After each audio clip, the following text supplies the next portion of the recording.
আসসালামু আলাইকুম। আপনারা সবাই কেমন আছেন? আশা করছি ভালো আছেন। আমিও আল্লাহর রহমতে ভালো আছি। আজকে আমি আপনাদের সাথে শেয়ার করব লাউ দিয়ে চিংড়ি মাছের রেসিপি। আর এই রেসিপিটা রান্না করেছেন আমার শাশুড়ি মা রান্না করেছেন, আর আমি ভিডিও করেছি। তাহলে দেখতে থাকুন আমরা কিভাবে রান্না করেছি এই লাউ চিংড়ির রেসিপিটা। প্রথমে চুলায় একটি পাতিল দিয়ে তাতে পরিমাণ মতো তেল দিয়ে দিয়েছেন। তেলটা গরম হওয়ার পর এখানে বাটা পেঁয়াজ দিয়ে তারপর বাটা রসুন দিয়েছেন। এখন কিছু সময় নাড়াচাড়া করার পর একটু ভাজা ভাজা হয়ে আসলে আমরা এখানে গুঁড়া মশলা অ্যাড করব। প্রথমে এখানে হলুদ গুঁড়া দিয়ে দিলাম, তারপরে আমরা এখানে ধনিয়া আর মরিচটা অ্যাড করব।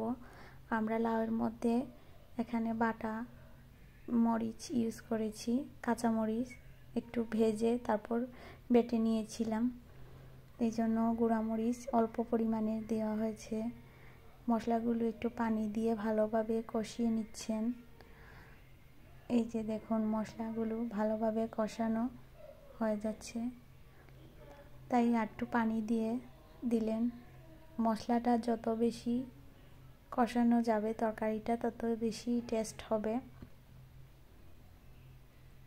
আর এখন আমরা বাটা মরিচটা দিয়ে দিলাম। দেখেন বাটা মরিচ দেওয়া হয়ে গেছে, আর মশলাটা ভালোভাবে মেশানো হচ্ছে। আর লবণ দেওয়া হয়েছে, এখানে লবণ দিয়ে চিংড়ি মাছগুলো দিয়ে দিচ্ছি।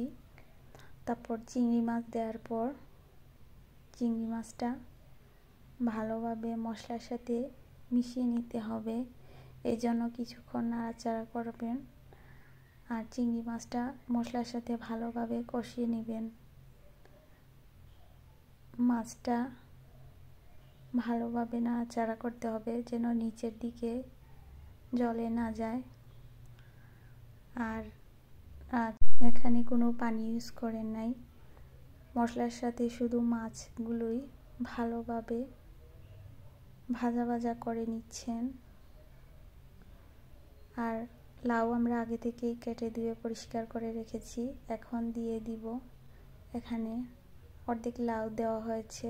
এখন এই লাউটা মশলার সাথে ভালোভাবে মেশানো লাগবে।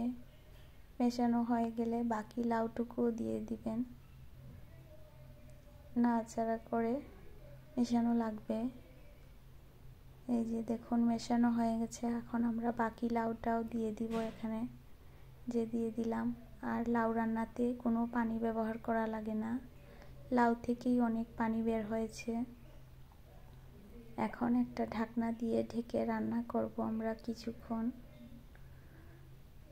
একটু পর ঢাকনা উঠায় দেখব লাউটা কেমন হয়েছে।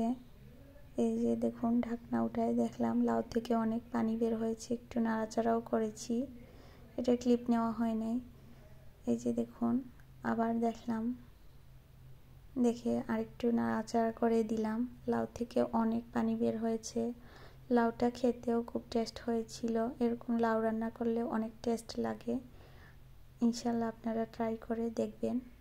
এই যে দেখুন লাউ রান্না শেষ, এখন এখানে ধনেপাতা দেওয়া হচ্ছে। লাউয়ের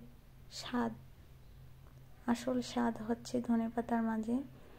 এই লাউয়ে প্রচুর পরিমাণে ধনেপাতা লাগে, ধনেপাতা দিলেই আমাদের রান্না কমপ্লিট হয়ে যাবে। আমার ভিডিও ভালো লাগলে লাইক কমেন্ট ফলো দিয়ে পাশে থাকবেন। আর ইউটিউব চ্যানেল থেকে দেখলে সাবস্ক্রাইব করবেন। লাস্ট পর্যায়ে যখন আমার লাউয়ের চেহারাটা দেখুন যেমন দেখতে সুন্দর তেমন খেতেও মজা হয়েছিল। আল্লাহ হাফিজ।